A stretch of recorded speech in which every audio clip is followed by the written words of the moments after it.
Okay, we're up. That's what it looks like anyhow.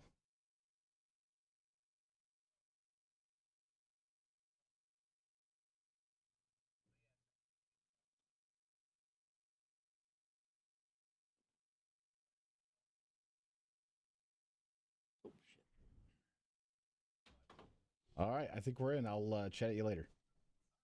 All right, thanks, Jamie. Bye.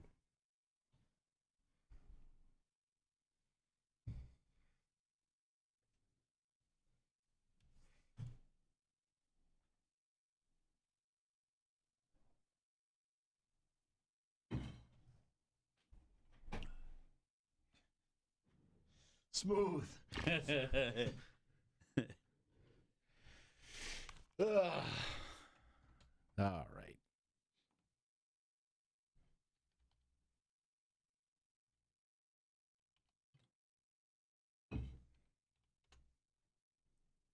Whenever you're ready, man.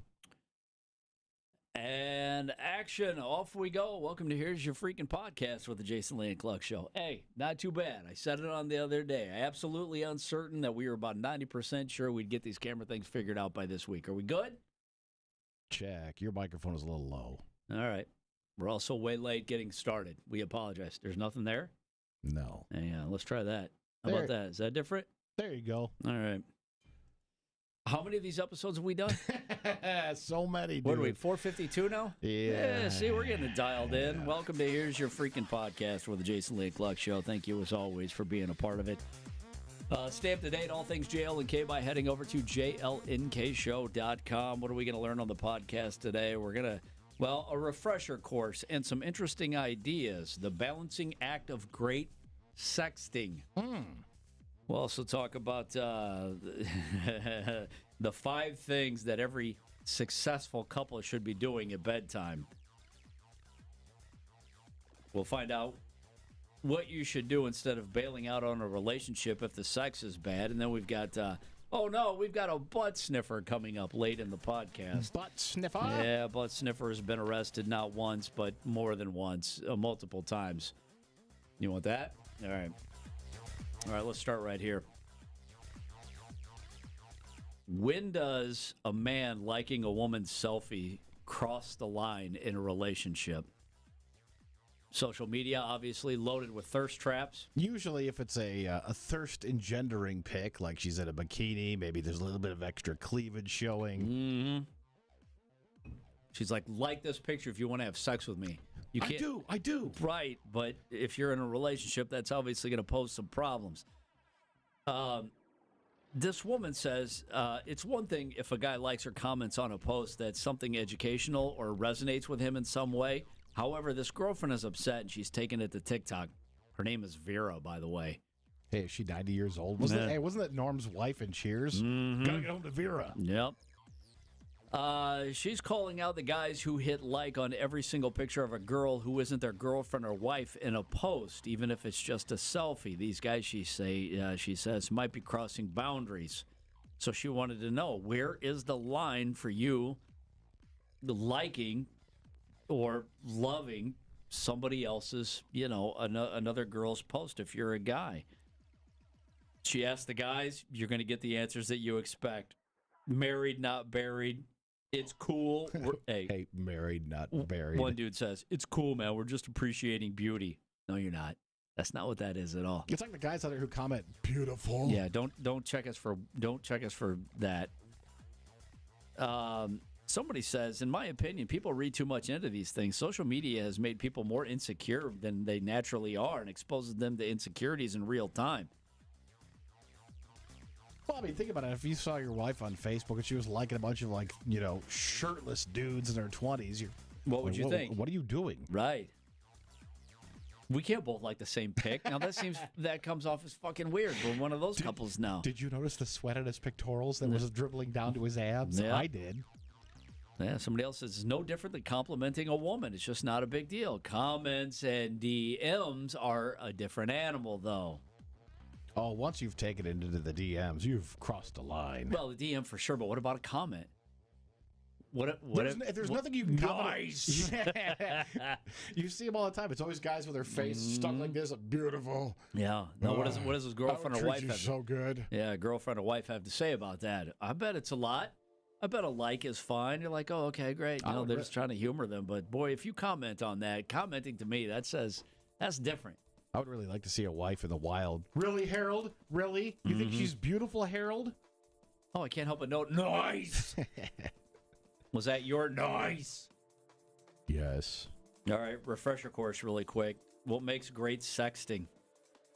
There's a fine line between, being playful and fun and erotic to just being a fucking weirdo.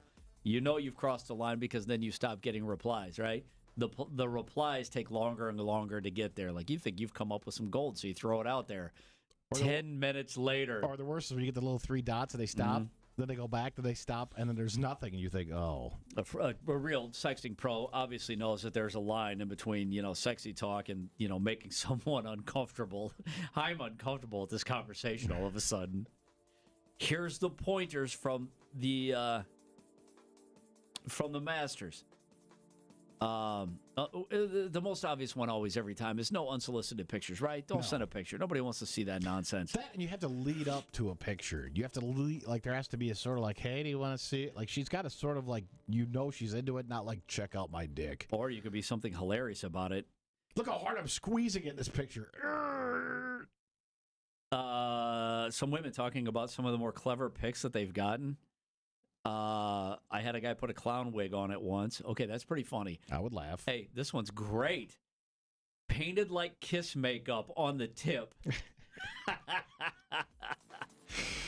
Unless it's Peter Criss. Nobody wants a dick pic that looks like Peter Criss. Here's what the experts recommend if you want to step up your sexting game. 1, we know this, start slow, right?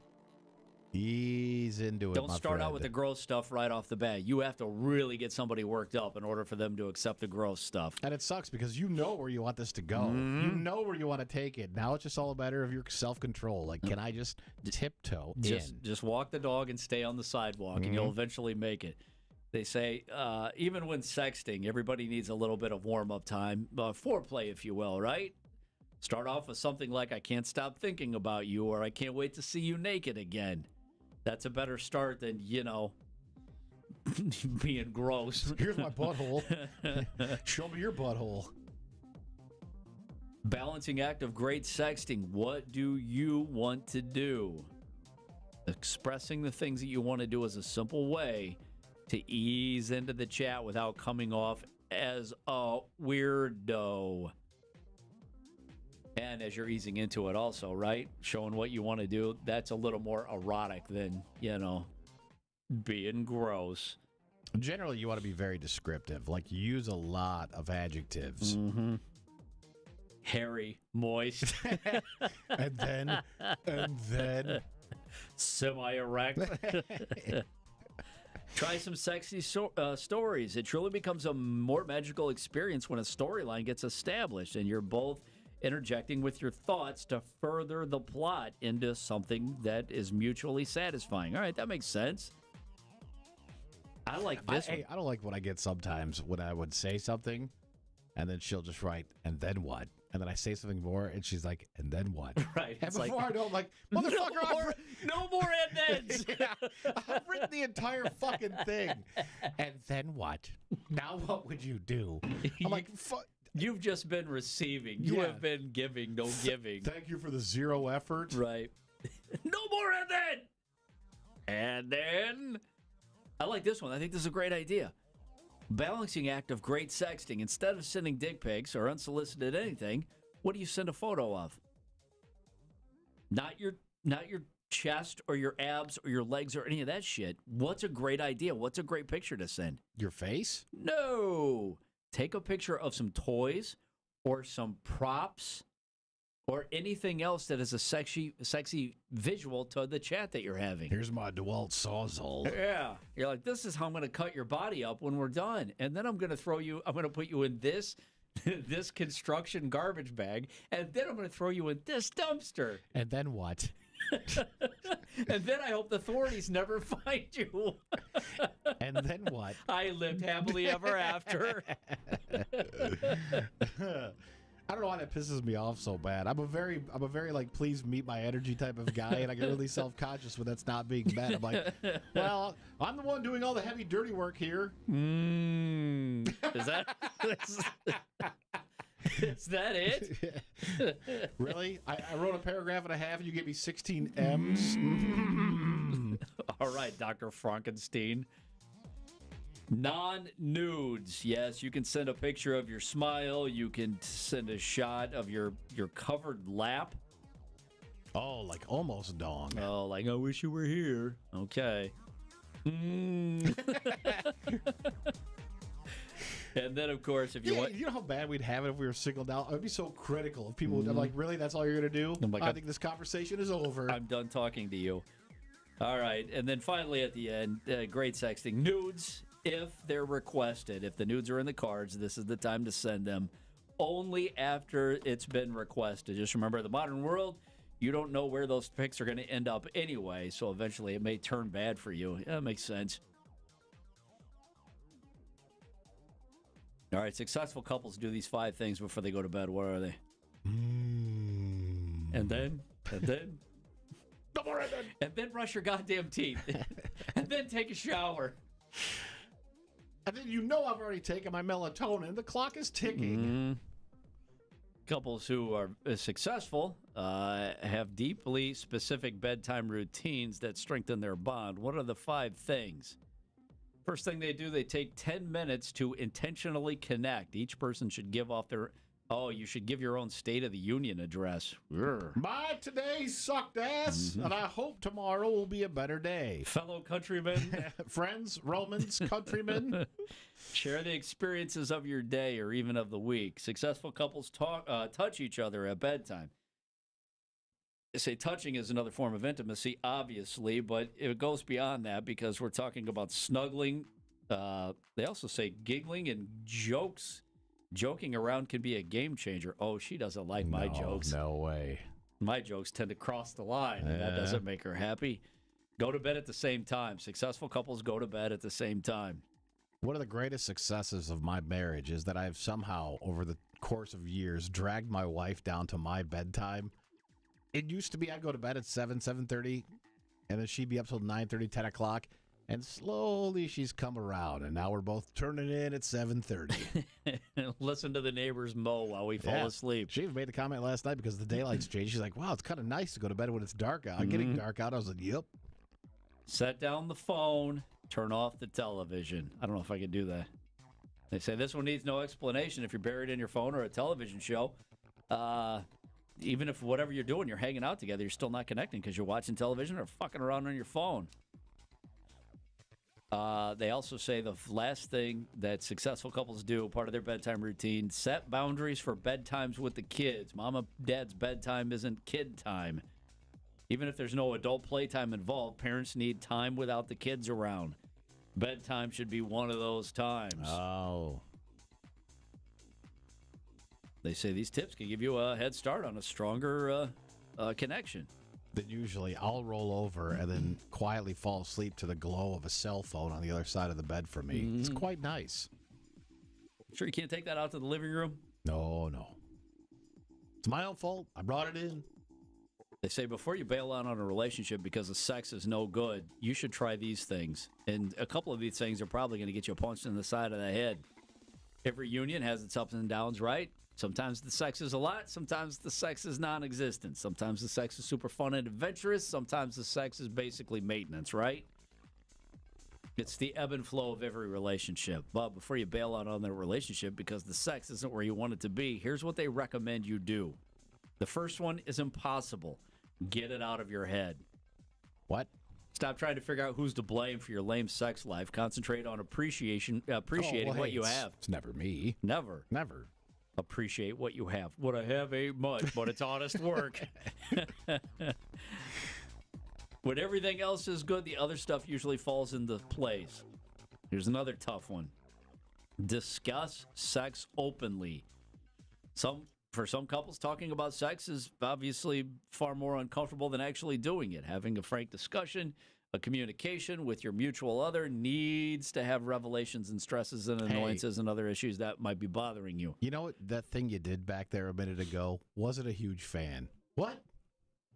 That was a different me back then. I'm somebody else now. Right. I am no longer a monster who's into those things. That's gross, Warren. Yeah. This is regular, fun-loving Warren. Spice it up. Changing things up. Fantasies, role play, light BDSM. Even toys can open the doors and other body parts. I'll bet you don't know what you're really like or what you really hate until you at least try it. Hey, that's my line. How do you know you don't like it? You never even tried it. It's like broccoli. Yeah, Andrew, I'm a sophisticated man now that it's over. Yeah, that wasn't that other me. That wasn't somebody. That was the Hulk. I'm Bruce Banner. I'm somebody else. They say sexual alternatives before you bail on a relationship because of sex. It doesn't have to be all about penetration. What? Who said that? Who said that? They say the foreplay and the non-penetrative acts can be just as fun and satisfying. I don't know. When you put a light tug against, And then therapy. What? No. Before you bail out on the relationship because of the sex. Have you tried therapy? Have you? Discuss things as couples, and that can lead to some people holding back out of fear of embarrassment, hurting your partner's feelings, resentment, or the multitude of emotions that go along with it. As long as both of you are taking therapy seriously, there's a ton of value. Both of you. I'm embarrassed. Both of you. I'm embarrassed to say this shit in front of my partner. I'm really embarrassed to say it in front of a stranger. So I don't think that's going to work out. I don't want to explain to a therapist. No, that was a different Warren back there. What he was into. That's not me. I'm mild-mannered. And then you know what he wanted to do? And then you know what he wanted to do?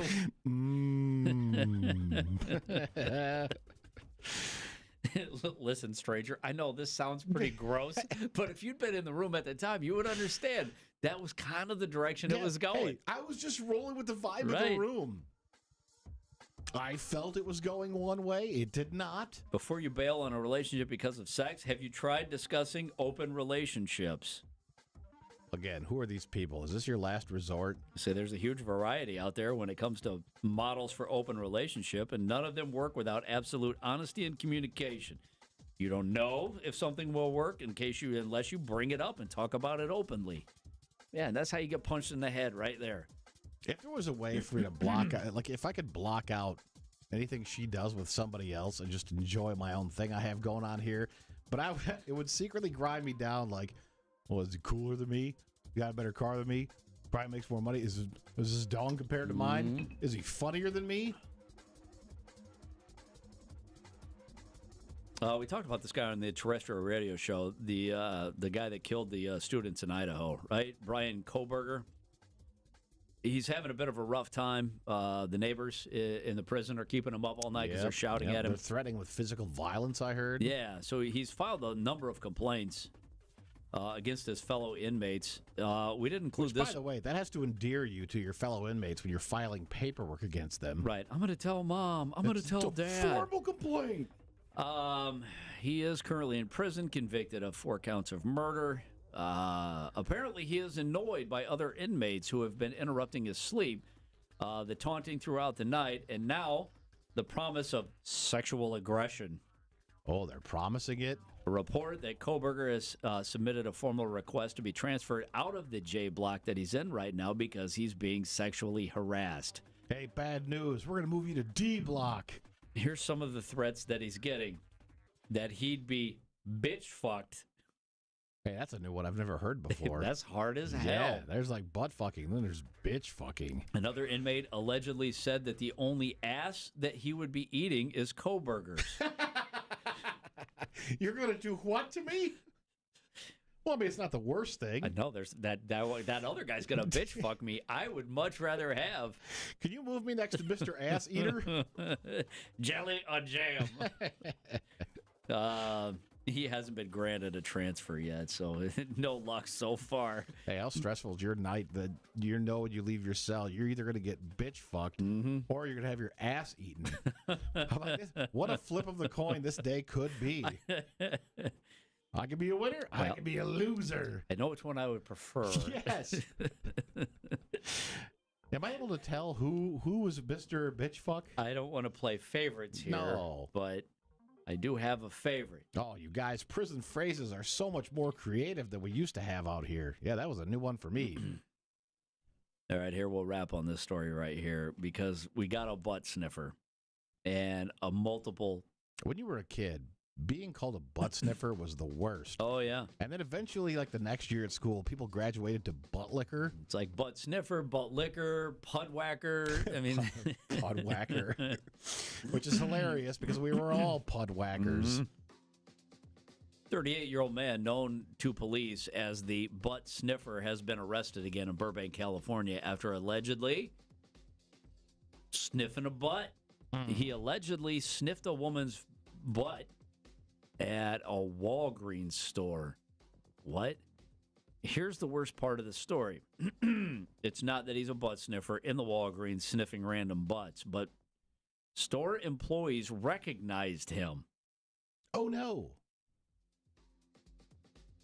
They called police shortly before 11 p.m. This was the second time this man has been arrested following an incident in July when he was at the Nordstrom. And he was caught on surveillance camera following a female customer around, inappropriately sniffing her. Weird.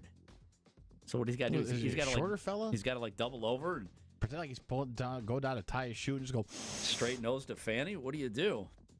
The bad news is for the butt sniffer is he is a registered sex offender. He's currently on parole right now with a history of similar offenses in Glendale and Burbank, California, dating back to 2001. Police are asking if anybody knows that they may be victimized by this man to please contact them. Well, if somebody sniffed my butt, I'm not going to go to the authorities about it. No, compared to that prison story, this isn't that bad. No. I'm like, all right. He sniffed your butt. It's like he bitch fucked you or something. Yeah, so you caught a whiff. Okay, yeah, that's your mistake. You obviously, right? Your standards are incredibly low. Yep. And I apologize for what I did, but I'm sorry.